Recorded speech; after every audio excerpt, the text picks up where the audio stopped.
Bonjour madame, bonjour monsieur. Soyez les bienvenus dans ce nouveau numéro de Plaisir de lire, comme chaque mercredi après-midi sur Zouk TV. Et comme chaque mercredi après-midi, j'ai le plaisir de recevoir un amoureux ou une amoureuse de la lecture ou une passionnée. Et c'est pour cela, cet après-midi, nous nous tournons vers notre invité. Nous disons bonsoir à... Bonsoir à tous les téléspectateurs de l'émission Plaisir de lire sur Zouk TV. C'est un plaisir pour moi d'être avec vous. Merci beaucoup. Comment tu t'appelles? Yeden Léon. Yeden Léon. Sois la bienvenue dans Plaisir de lire. Ça nous fait plaisir de t'avoir parmi nous. Merci. Et donc, comme chaque après-midi, chaque mercredi après-midi, nous aurons l'opportunité de réfléchir à un certain nombre d'habitudes, de pratiques, interroger aussi notre histoire, notre culture martiniquaise, antillaise, ou même on pourrait peut-être aller à l'échelle mondiale. Donc, Eden, de quoi vas-tu nous parler aujourd'hui? Aujourd'hui, je vais parler bien sûr de ma passion, parce que j'aime lire, j'aime faco littéraire, et puis de mon livre, mon premier roman, Alcool et Acrylique, un roman autobiographique, où je parle de moi, de mon parcours et d'un événement que j'ai vécu qui est un peu difficile, mais qu'il fallait en parler. D'accord. Donc, tu as dit que c'est un roman autobiographique. Ça t'a pris combien de temps entre l'idée du roman, tu vas dire, je vais faire un roman, puisque autobiographique, donc ça te concerne, entre l'idée et puis finalement tu franchis le cap, tu le fais, et puis la publication. Quelles sont les étapes? Alors, il y a eu beaucoup d'étapes. Tout d'abord, j'écris depuis l'âge de 16 ans. J'ai écrit plein de choses, parce qu'à l'époque où, je me rappelle, j'écrivais dans des carnets à la main. J'écrivais, je mettais des textes sur mes disquettes. Et pour moi, ce que j'écrivais avait un sens, mais pas pour les autres. Bizarrement, j'écrivais, puis mes amis me disaient, tu as un don pour l'écriture, parce que je lis beaucoup, mais pour moi, ça n'avait pas un sens pour les autres. Et quand j'ai eu l'idée d'écrire un livre, c'était encore une barrière, parce que je me disais, qui va lire mon livre? Est-ce que mon histoire, finalement, peut intéresser quelqu'un? Je me suis posé la question longtemps, c'est-à-dire j'ai écrit ce roman d'une manière poétique, épique, avant de l'écrire de manière autobiographique. Parce que quand on a vécu une histoire traumatisante, ou même de sa vie, quand sa vie a été d'une certaine manière traumatisante sur certains points, et on veut en parler, il y a plusieurs schémas. Et les auteurs qui sont plus habitués vous le diront mieux que moi. Il y a plusieurs schémas, c'est-à-dire on se dit, mais on va vers quel genre? Est-ce qu'on va écrire, juste parler comme ça, comme sous forme de dialogue? Est-ce qu'on va faire quelque chose finalement de fictif, ou est-ce qu'on va écrire la réalité? Donc, dans un premier temps, je voulais prendre mon histoire et en faire une histoire fictive avec des personnes inventées, donner à chacun un rôle et écrire sous anonymat, finalement, que ce serait mon histoire, mais mise en scène. Après, j'ai réfléchi et je voulais porter l'histoire. Je voulais que, quand je parle de ce qu'il y a dans ce livre, qu'on puisse m'identifier, que je puisse apporter quelque chose de plus en termes de conseils et autres à des personnes qui vont lire ce livre et qui vont tirer des bénéfices. C'est pour ça que la première version du livre, j'ai dû l'écraser. Ça m'a pris 5 ans. 5 ans parce que l'écriture épique était pour moi trop idéaliste. Trop dans une forme de conformisme qui me dérangeait d'une certaine manière parce que c'est un sujet tellement difficile, tellement social, qu'il fallait que ce soit plus réel.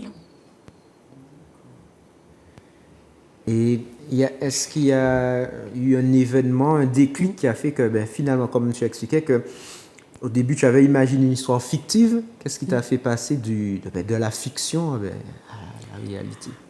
Je me suis dit que c'est quelque chose que tu as vraiment vécu finalement. Pourquoi en faire une fiction? C'est comme si je voulais mettre ma vie sur un écran, petit écran, et en faire un film. Là, d'autres personnes allaient jouer mon rôle ou les autres rôles des autres protagonistes. Et que finalement, dans ce livre-là, je faisais dialoguer des personnes. Alors que c'est mon histoire, je me suis dit, pourquoi pas faire un roman autobiographique, raconter mon histoire, accepter cette histoire-là et pouvoir la défendre. C'est pour ça que j'ai eu ce déclic-là, c'est à la naissance de mon deuxième fils.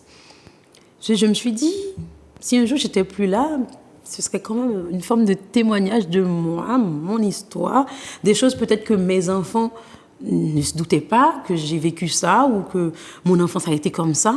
Donc, dans ce livre, je raconte mon enfance en Haïti, je raconte mon parcours en tant qu'étudiante et je raconte l'épisode traumatisant dans mon histoire, dans son intégralité. Et c'est ce qui est intéressant parce que j'aurais pu faire un livre juste sur l'épisode traumatisant. Mais je ne voulais pas que ce soit comme ça. Alors, donc le titre de l'ouvrage, c'est « Accord et Acris ». Comment faut-il le comprendre? Alors, au début, je ne voulais pas appeler mon livre « Accord et Acris » parce que je voulais soit un titre en anglais, parce que c'est la grande mode, soit un titre en créole. Pourquoi je voulais mettre un titre en créole? Parce que l'histoire traumatisante dont je parlais tout à l'heure, c'est un viol. Et comme le livre a plusieurs chapitres importants sur le viol et qui est aussi un manifeste pour dire stop aux violences faites aux femmes, je voulais mettre un titre en créole parce que c'est un problème qui touche beaucoup Haïti, mon pays d'origine. Du coup, je voulais qu'en lisant le titre, que tout le monde, enfin, mes compatriotes voient de quoi je parle et se sentent attirés par l'histoire, puisque j'ai tout un chapitre de sensibilisation spécifiquement sur Haïti dans ce livre. Mais en réfléchissant, ça me demanderait d'écrire des chapitres en créole ou d'écrire en 2 langues. Puisque c'est possible, on peut écrire un livre en 2-3 langues. Donc après, je me suis dit, c'est un travail énorme. Écrire le créole, c'est pas facile. On peut lire le créole et ne pas l'écrire, ou on peut l'écrire mais ne pas l'écrire correctement. Sachant que quand on écrit un livre, il y a des connaisseurs qui vont nous lire, il y a des personnes qui ne vont pas hésiter à nous dire, là, il y a des fautes d'orthographe dans ton créole.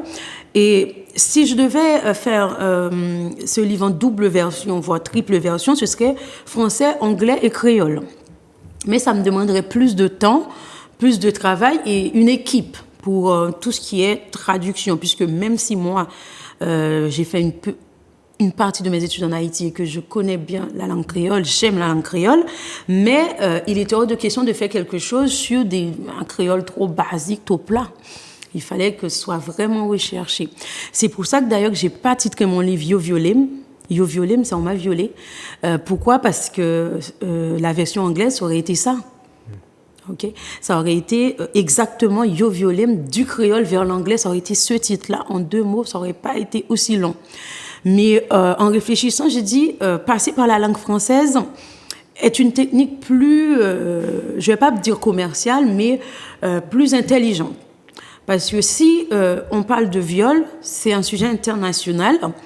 Mieux vaut écrire d'abord en français. Pourquoi pas après partir de la version française et faire des traductions sur le même support. Ce qui est beaucoup plus simple finalement, puisque le livre n'est pas très volumineux en soi. Donc je me suis dit, on va partir sur une version en français. Et j'avais une liste de titres. Une très longue liste de titres. Pourquoi? Parce que on m'a violée, ça littéralement, pour moi, ça n'a aucun sens. On m'a violée en français. Hein. En créole, oui, c'est un titre coup de poing. Yo violé en créole, même en anglais, c'est un titre un peu coup de poing. Mais en français, ça ne donne pas. Pour moi, ça sonne pas bien. On m'a violée, ça n'a aucun sens, ça fait pas titre. Donc, je réfléchissais et finalement, je me suis dit, accord et acris, ça ferait bien parce que le cri, c'est la libération de la parole. Mais pour moi, accord et acris, ça manquait quelque chose encore parce que je voulais qu'en regardant la couverture du livre, qu'on sache qu'on va parler de viol et que le public soit averti.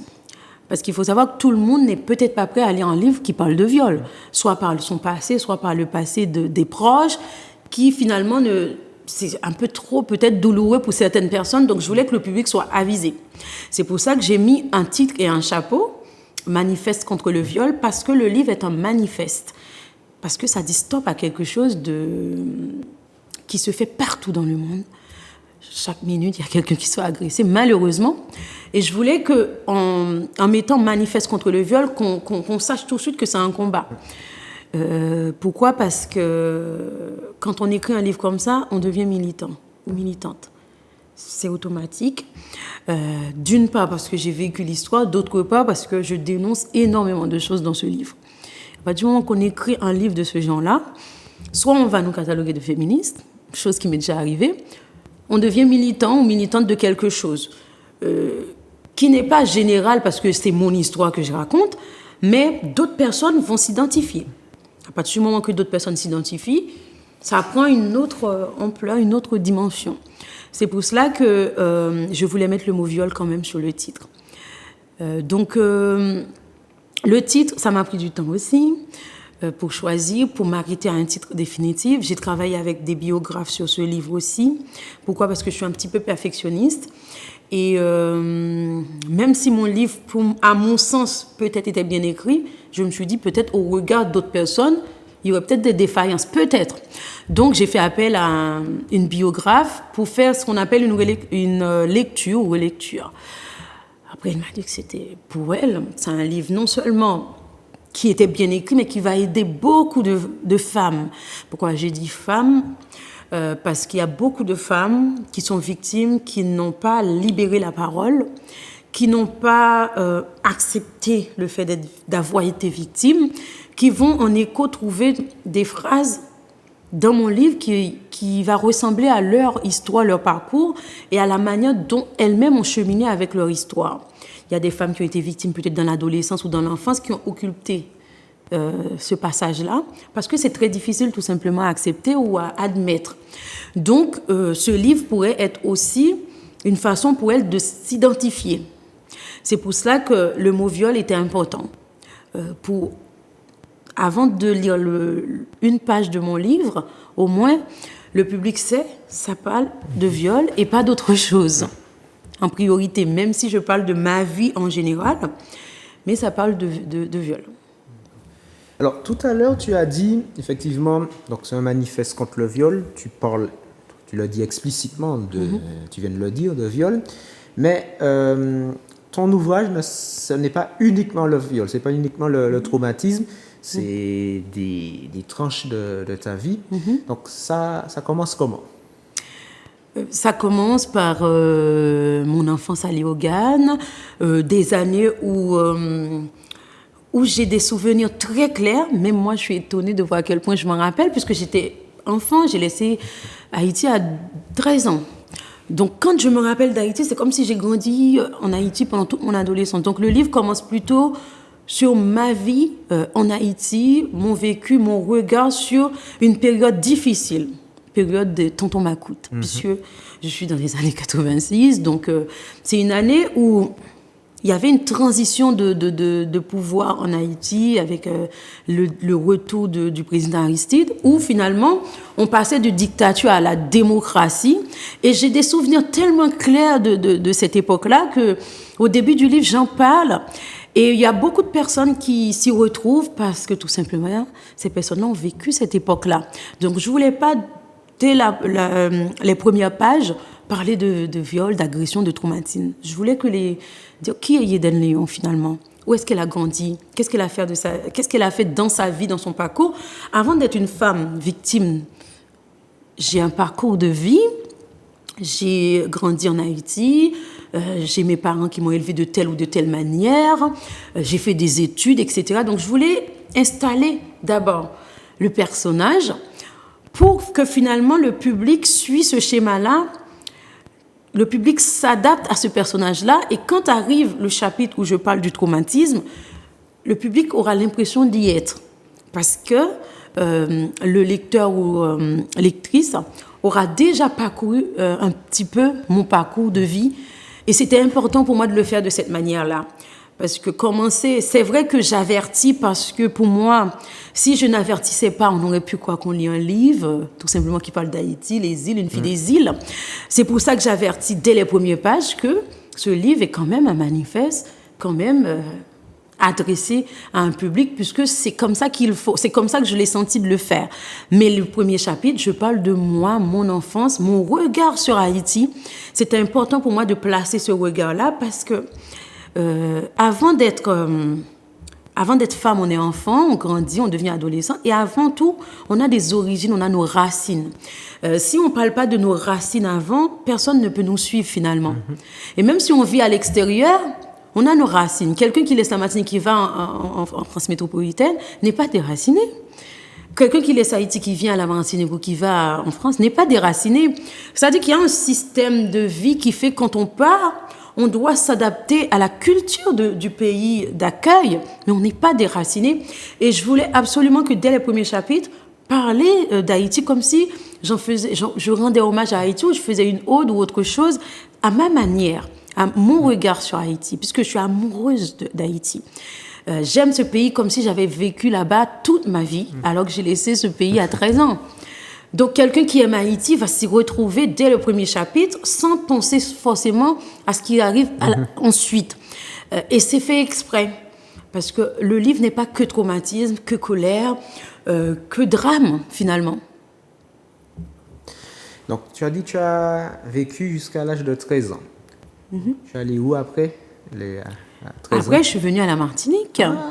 J'ai vécu des années à la Martinique. C'est pour ça que je ne suis pas étrange. Quand j'arrive à Fort-de-France, je ne suis pas étrangère tellement, puisque quand j'ai laissé Haïti, j'ai fait mes années collège à la Martinique, au collège Dillon 2, j'ai été au lycée Schellcher. Donc, je ne suis pas étrange quand je suis à la Martinique, puisque j'aime ce pays aussi, puisque j'ai grandi un petit peu ici. Et lorsque j'ai été en France pour faire mes études, j'y retournais en vacances ici. Donc, je parle aussi de ce parcours-là. C'est-à-dire, sortie d'Haïti, arrivée à la Martinique, après à la métropole, en fait, j'ai beaucoup bougé. Et quand on bouge, on apprend. Quand on ne bouge pas, notre esprit s'enferme. Quelqu'un qui n'a jamais voyagé ne peut pas avoir l'ouverture d'esprit de quelqu'un qui a voyagé un petit peu partout dans le monde. Parce que tant qu'on n'a pas voyagé, pour comparer système contre système, culture contre culture, on ne peut pas avoir cette vision du monde finalement. Quand on parle des personnes éclairées ou autres, ce n'est pas péjoratif finalement. C'est que quand on ne voyage pas, on est enfermé dans sa culture, les gens, les mêmes personnes, son entourage proche. Et tant qu'on n'a pas voyagé, on ne se met pas à l'épreuve. C'est en voyageant qu'on se met à l'épreuve parce qu'on doit s'adapter. Et la capacité à s'adapter, c'est quelque chose qui est important pour chaque être humain parce que ça montre ton caractère, ta façon d'être. Et finalement, c'est cette résistance-là que tu développes quand tu voyages parce que tu apprends une langue, tu côtoies d'autres personnes et tu t'adaptes à un système que tu ne connaissais pas avant.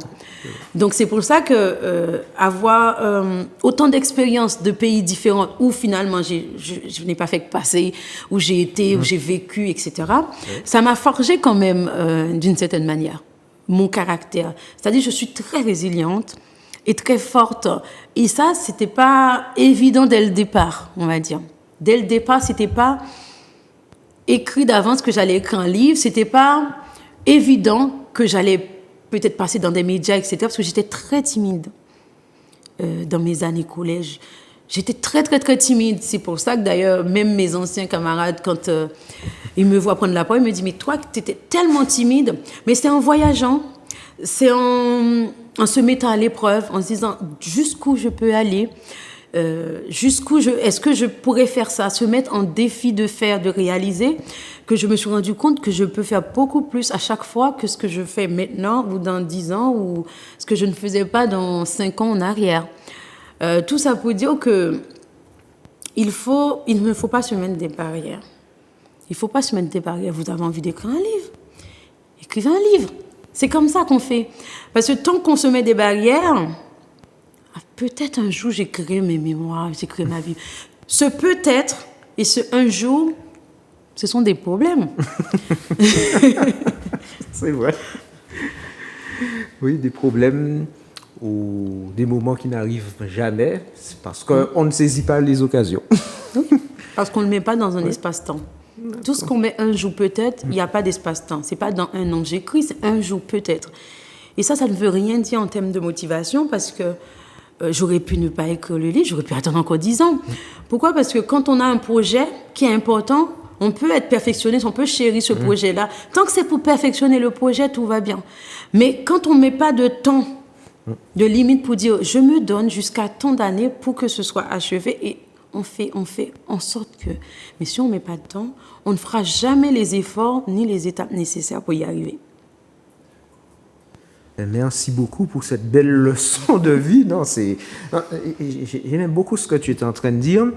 Et bon, j'avais dit que c'est à l'image de l'ouvrage ou l'ouvrage est à ton image, dans le sens où, ben, effectivement, il y a des obstacles, il y a des défis, des grosses pierres à déplacer.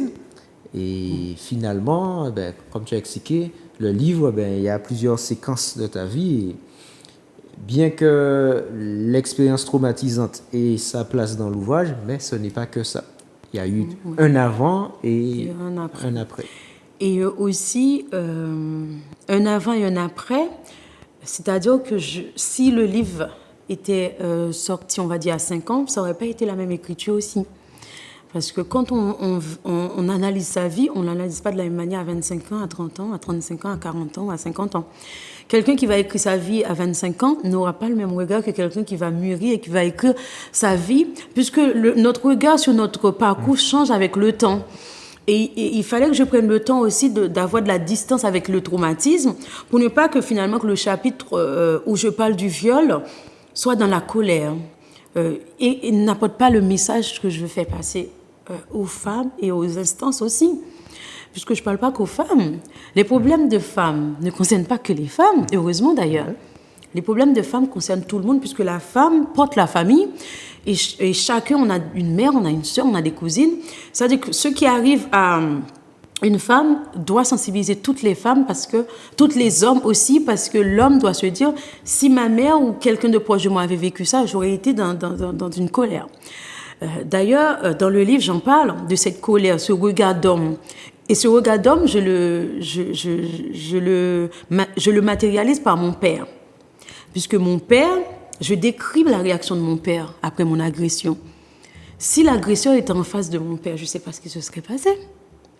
Donc, et ça, à chaque fois que quelqu'un se fait agresser, il y a des femmes qui souffrent et des hommes. Et la famille. Donc finalement, ce sont des problèmes de tout le monde. Ce sont des problèmes qui concernent tout le monde. Et d'ailleurs, le livre, beaucoup de personnes qui ont lu mon livre m'ont posé la question pourquoi je l'ai dédicacé à mon père et pas à ma mère. Parce que le plus difficile pour moi, après avoir été agressée, c'était d'être en face de mon père, pas d'être en face de ma mère. Parce que ma mère est une femme, je suis une femme. On a à peu près la même vision des choses, de femme à femme. Mais quand il s'agit d'être en face de ton père et de le voir pleurer parce que toi, tu as été agressé, il n'était pas là pour te défendre, c'est autre chose. C'est comme un grand frère protecteur qui voit sa sœur se faire agresser et qui n'était pas là et qui s'en veut. C'est très difficile. Et j'ai vu la peine de mon père et j'avais besoin de lui dédicacer mon livre. Et pourtant, je parle tellement de ma mère dans ce livre. Mais je voulais que mon père, qu'il ait un espace dans ce livre spécial et que dès les premières pages qu'on voit à mon père. Pourquoi ? Parce que mon père, il a eu les mots justes. Il a eu la compréhension juste et j'avais besoin de cette compréhension-là et que ça ne vient pas d'une femme. Parce qu'un homme t'agresse, quand un homme te parle et se met en position de te montrer que toute la grandeur de ta souffrance, il l'entend, c'est beaucoup plus important que venant d'une femme ou de la voix d'une femme ou dans le regard d'une femme. C'est pour ça que mon livre, je l'ai dédicacé à mon père et à mes fils. Et qu'il n'y a pas de dédicace de femme dans les premières pages de mon livre. Et c'est un message aussi que je voulais faire passer de manière peut-être un peu sous-jacente, de dire, c'est pas un problème de femme, uniquement. Oui, effectivement. Comme tu as dit, on est tous concernés dans le sens où les femmes en elles-mêmes, elles ne sont pas arrivées de la nature comme ça, par hasard. Elles sont liées à des hommes, les hommes sont liés à des femmes, donc c'est un combat de société. Tout simplement. Ouais. Oui. D'accord. Mais je suppose que tu sais que, en fait, ta démarche ce n'est pas la seule démarche en ce sens, mais elle n'est pas non plus la plus commune. Par exemple, les personnes victimes d'agression, de viol, ne font pas cette démarche comme tu fais. Tu es devant les écrans. Et puis, tu as aussi parlé du fait que il y a aussi ce style-là dont tu as parlé au début où des auteurs mettent des personnages fiction. Ils donnent pas de nom. Toi, tu as fait un autre choix. Tu as donné ton nom, tu t'es mise en avant. On voit ton visage. C'est très louable. C'est très louable. C'est une responsabilité. C'est une responsabilité en même temps. Parce que je pouvais écrire sur pseudonyme aussi. Rien ne m'obligeait à mettre Eden Léon sur la couverture de mon livre. Et beaucoup de personnes m'ont posé la question, tu as des enfants, est-ce que tu n'as pas peur? Tant qu'il y aura cette dimension de peur, il y aura un problème parce que les victimes ne devraient pas avoir peur. La personne qui agresse commet un crime. C'est elle qui doit avoir peur. Oui. Quelqu'un qui agresse quelqu'un avec un couteau ou une arme, après, ne reste pas librement en train de se promener et se cache. Pourquoi? Parce qu'elle a peur de la responsabilité de son acte. Pourquoi? Parce que c'est un crime et que c'est contre... c'est un crime et il y a la loi qui punit pour ça et la personne a une conscience, comme chaque être humain, et c'est très bien. Je viens de commettre quelque chose de grave, je dois me cacher parce que la police va me chercher, parce qu'il y aura des conséquences. Donc, les victimes qui se cachent ne se cachent pas finalement parce qu'elles sont coupables, mais par peur de représailles parfois ou par honte. Et c'est cette barrière de honte-là, c'est à cette barrière-là que je m'attaque dans ce livre.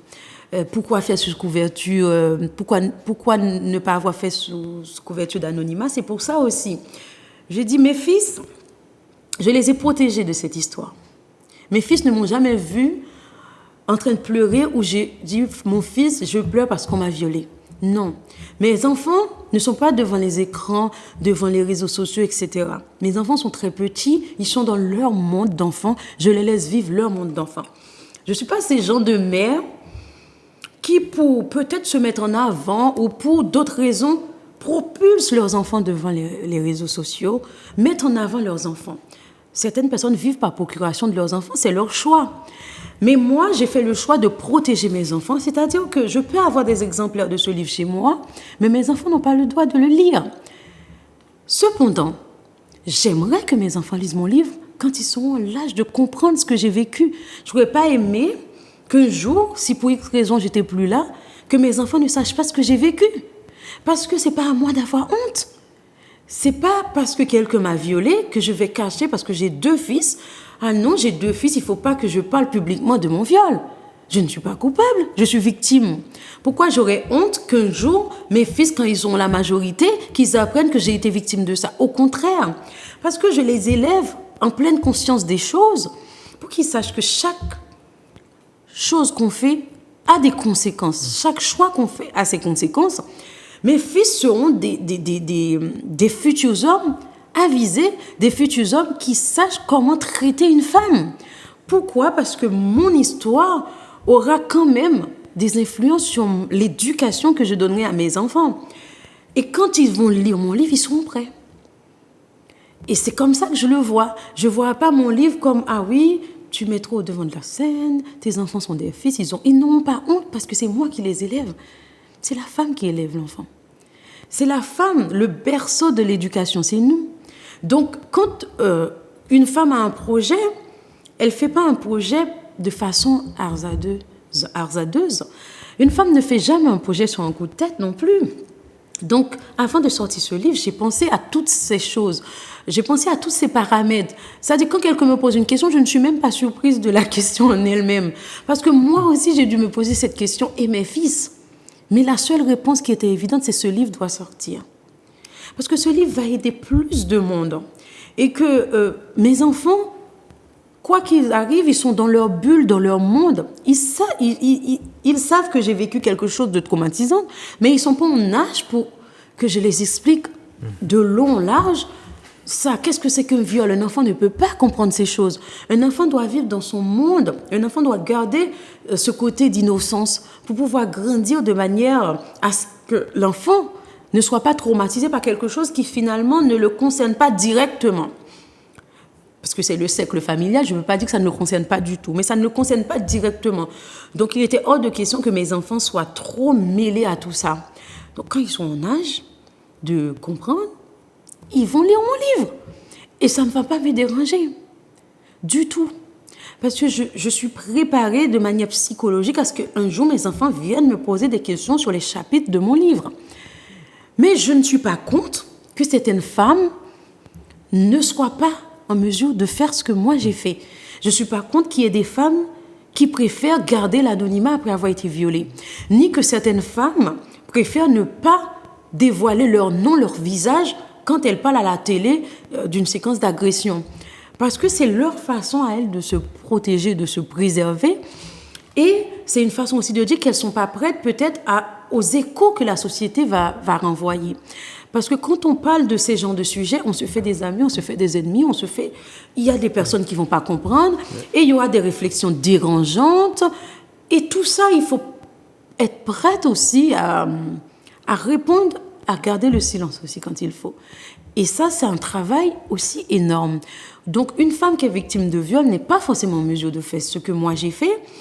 Et peut-être que certaines femmes qui écrivent ne vont jamais le faire tout de suite après ou dans l'année qui suit parce que c'est impossible. Moi, c'est 10 ans après. Il y a des femmes, c'est 20 ans après. Il y en a d'autres qui sont, même dans le monde médiatique, qui ont dû attendre 30 ans, 40 ans pour dire « j'ai été violée à l'âge de 15 ans, à l'âge de 14 ans ». Parce que c'est un traumatisme qui est tellement lourd de conséquences qu'on a besoin que notre cerveau déjà l'accepte, que notre cerveau imprègne qu'on a vraiment vécu ça, qu'on l'accepte, qu'on chemine avec, pour être prêt à écrire de la bonne manière. Parce qu'on peut écrire, mais de la mauvaise manière. C'est-à-dire, on écrit pour soi, pour se libérer, mais notre écriture peut ne rien apporter. Si on écrit dans la violence, si on dit tous les hommes sont de tel côté, sont dans la violence parce qu'un homme a fait telle agression, notre écriture ne va rien apporter de plus à une cause qui touche beaucoup de femmes et une cause aussi qui mérite qu'on lutte pour elle. La violence faite aux femmes, c'est la meilleure des combats. Pourquoi ? Parce que il y aura toujours des victimes, malheureusement. Et tant qu'il y aura des victimes, il faudra des militants, des militantes, il faudra des associations, il faudra des journalistes, des personnes de médias qui en parlent. Parce qu'on va toujours en parler, malheureusement. Et si on ne libère pas la parole, il n'y aura pas d'avancée. Si on n'avait pas libéré la parole il y a quelques années, il n'y aura pas les avancées actuelles, les lois actuelles. Il faut parler pour mettre des mots M-O-T-S sur les mots M-A-U-X. Sinon, on n'avance pas. Alors, une question qui me vient à l'esprit. Est-ce que dans ton ouvrage, tu parles de, suite au viol, quels outils techniques que tu as utilisés pour faire face, surmonter, avancer, continuer d'avancer? Alors, je ne parle pas de manière technique dans mon livre parce que je pense qu'il y a les professionnels qui sont plus aptes que moi à parler techniquement. Quand je parle de technique, je parle des thèmes comme la cicatrisation, la résilience, la victimisation. Ce sont des thèmes que je pense qui sont importants à aborder, très, très, très important. Mais dans un livre comme ça, où on est sur un format autobiographique, c'est très difficile. J'aurais fait un livre 7 étapes pour traverser un drame, j'aurais été très technique. Parce que quand on fait un roman autobiographique, on peut parler de la manière, notre vision, comment on a vécu ça, comment ça s'est passé. C'est comme un témoignage, mon livre. Mais il n'y a pas de technique. Par contre, je raconte comment j'ai été, dans quel sale état que j'ai été à un moment donné, comment je m'habillais, comment je fuyais le regard des hommes, comment je ne pouvais pas marcher le soir sans être accompagnée par quelqu'un parce que j'avais l'impression que je pouvais me faire agresser à nouveau à n'importe quel moment. Oui, je raconte les choses de manière très claire, pas de manière mécanique, un petit peu trop technique, mais de manière très claire pour qu'une femme qui a été victime, qui va lire mon livre, va s'identifier. Parce que je raconte de manière très claire qu'au début, j'étais comme morte. Parce que j'étais comme morte. Je ne vais pas dire oui, c'était difficile. Alors que non, c'est une mort lente. après un viol, on est comme morte. Donc ça, il fallait que je l'explique. J'avais l'impression que mon esprit et mon corps s'étaient séparés. Ça, il a fallu que je l'explique, mais avec mes mots. Parce qu'un professionnel, un psychologue ou un psychiatre va avoir des thèmes tellement techniques pour expliquer ça. Mais moi, avec mes propres mots, j'ai expliqué que mon corps et mon esprit, j'avais l'impression que c'était séparé. Pour accepter le drame, pour accepter le choc. Sur le coup, j'avais l'impression que c'était pas moi. C'est comme si un corps a vécu quelque chose, mais moi non, j'étais pas là. C'était une façon de supporter parce que c'est un charge, psychologiquement parlant, c'est trop lourd. Aucune femme ne peut, lors d'une agression, être connectée et son esprit et son corps, toute son être. Parce que c'est ton droit de dire non qu'on prend. C'est quelqu'un qui décide du jour au lendemain ou qui te voit dans la rue et qui décide, cette femme-là, je la désire, je vais la violer. T'as pas ton mot à dire, la personne t'agresse soit avec un couteau, soit avec... Parce que bon, on sait tous que les hommes, au niveau de force, c'est pas la même chose. Donc c'est quelqu'un qui t'agresse, qui t'oblige à accepter, qui te fait quelque chose contre ta volonté. Alors que c'est la volonté qui nous guide chacun de nous. Donc c'est tellement fort psychologiquement qu'on peut pas être dans son état normal pendant le viol. Son corps et son esprit se détachent. Moi, je l'ai vécu comme ça. Je l'ai expliqué comme ça dans le livre. Mais après, les professionnels qui ont lu mon livre ont dit, oui, c'est exactement ça, avec leurs mots, techniquement parlant. Mais c'est exactement ça. C'est pour ça, d'ailleurs, qu'on met des années et des années, soit à porter plainte, soit à en parler, ou même à accepter. Parce que le temps que tu te reconnectes avec toi-même, pour te dire que oui, finalement, ça s'est bien vraiment passé, en fait, pour travailler sur toi-même, accepter, passer toutes les étapes de résilience, acceptation, de culpabilité, parce qu'on se culpabilise d'avoir été là, il y a des années passent. Hein. C'est pour ça, d'ailleurs, une femme qui est victime, c'est tellement traumatisant pour elle, pour sa vie de femme, pour construire sa carrière et sa vie. C'est tout simplement parce que la vie continue pour tout le monde. Toi, ta vie s'arrête. Pourquoi? Parce que tu es dans un déni, tu es dans une acceptation, tu es dans une colère, tantôt tu es dans une forme de rage contre toi, finalement. Non, c'est plus contre toi, c'est contre l'agresseur. Donc, toutes ces étapes-là, c'est comme un bouleversement dans la vie d'une femme. Et le temps d'accepter tout ça, le temps passe. La femme victime rate beaucoup de choses. Donc après, quand tu te rends compte qu'il faut prendre ta vie en main, qu'il faut avancer, tu as perdu 4 ans, tu as perdu 5 ans, tu as perdu 6 ans, tu as perdu 7 ans. C'est ça le traumatisme, finalement. C'est ça ce qu'on appelle, juridiquement parlant, lorsqu'on te dit qu'on doit te dédommager. Le dédommagement, c'est ça. C'est-à-dire que tu avais une carrière, tu avais une vie de femme. Tu dois bloquer tout ça parce que quelqu'un a décidé à ta place. Et c'est ça qui est tellement difficile pour une femme victime, qu'elle a besoin de faire un stop sur sa vie. Elle se déconnecte, elle se reconnecte avec elle-même. Et c'est ça qui est plus compliqué. Et ça, je l'explique très bien dans le livre.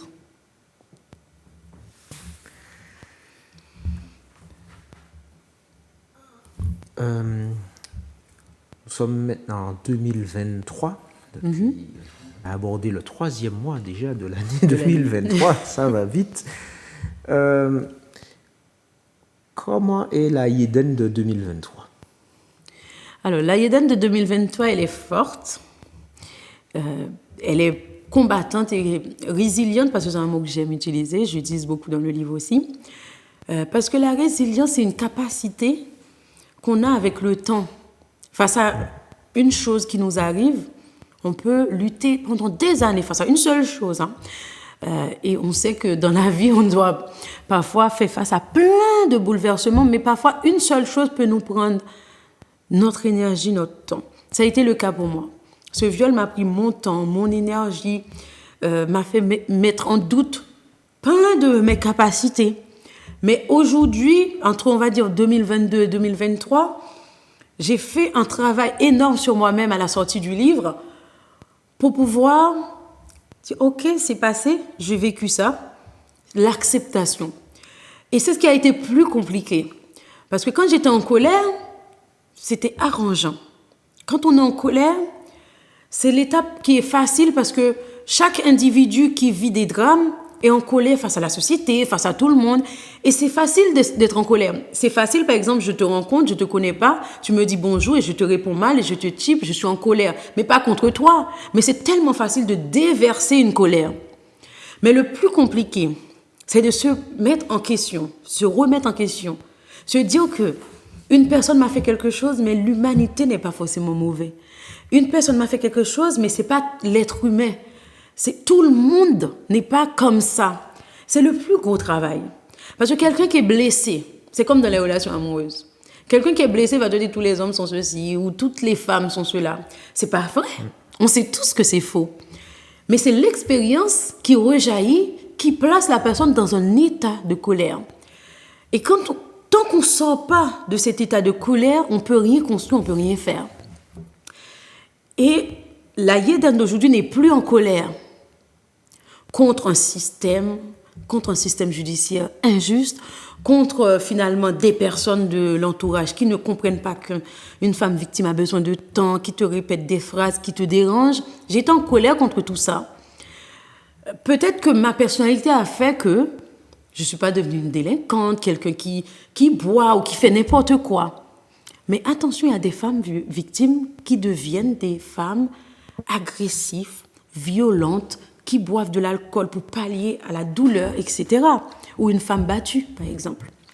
Donc, pourquoi? Parce qu'il y a la colère qu'il faut gommer ou qu'il faut pallier par quelque chose. Donc, aujourd'hui, je suis plus en colère, mais je suis dans un combat. Un combat qui est, on va dire, un combat plus universel. Parce que j'ai vécu quelque chose que finalement, je me suis rendu compte que tout le monde, on ne va pas dire tout le monde, mais beaucoup de femmes partout dans le monde ont déjà vécu ça. Et mon regard a changé à partir de ce moment-là. Donc je suis dans la résilience et aussi dans cet esprit de combat, c'est-à-dire de partout où je passe, que j'ai l'occasion de parler, de dire et de parler pour les femmes. Les femmes qui n'ont pas de voix, les femmes qui ont peur de parler, les femmes qui ont été victimes, qui se cachent, les femmes qui se cachent le soir pour pleurer, pour ne pas que l'enfant voie, pour ne pas que les autres voient. Donc je me vois plus comme ça aujourd'hui. En tout cas, merci beaucoup pour de partager avec nous ton expérience. Est-ce que tu peux nous redonner le nom de ton ouvrage, s'il te plaît? Alors, Accord et Acri manifeste contre le viol. Donc, okay. Le livre est en vente en ligne. D'accord, il s'affiche sur notre écran. Accord et Acri. Donc, nous avons l'autrice avec nous, Yeden Léon. Donc, Léon, c'est le nom de famille. Le nom de famille. C'est pas le prénom pour toi. D'accord. En tout cas, merci beaucoup. Merci. Nous avons un format qui fait qu'on doit se quitter, mais c'est un sujet, comme tu as dit, c'est un combat universel. Et j'ai bien aimé, c'est vrai qu'on parle souvent des femmes parce que, la plupart, les victimes, ce sont des femmes, malheureusement. Mais c'est un combat que tout le monde doit se saisir parce que nous avons des mères, nous avons des sœurs, des cousines, des amis, IES. Et comme tu as dit, on n'en parle pas, mais il y a aussi l'impact sur les hommes de la famille, les proches hommes qui sont touchés. Tu as pris l'exemple de ton papa et tu prépares tes fils à leur travail d'homme demain. À leur travail d'homme. Donc j'ai oublié de préciser aussi que le livre est en vente à la Martinique, en librairie. Le message est passé. En tout cas, merci beaucoup pour ce moment très agréable, malgré le sujet, mais c'est un moment très enrichissant. C'est fait un plaisir pour moi de participer dans l'émission Au plaisir de lire. Merci de m'avoir si bien accueilli et merci aux téléspectateurs qui regardent. Merci beaucoup. Si, comme Yeden, vous souhaitez partager avec nous un ouvrage, un coup de cœur que vous affectionnez, ou bien un ouvrage que vous avez publié, donc vous pouvez le faire en composant le numéro qui va s'afficher dans quelques instants. Il ne s'affiche pas encore, ce n'est pas grave. En tout cas, c'est le 06 96 19 41 13. Et nous nous ferons un plaisir de vous recevoir sur le plateau d'un plaisir de lire. Donc, merci, chers téléspectateurs, de nous avoir suivis, comme chaque mercredi après-midi. Et je vous dis à très bientôt.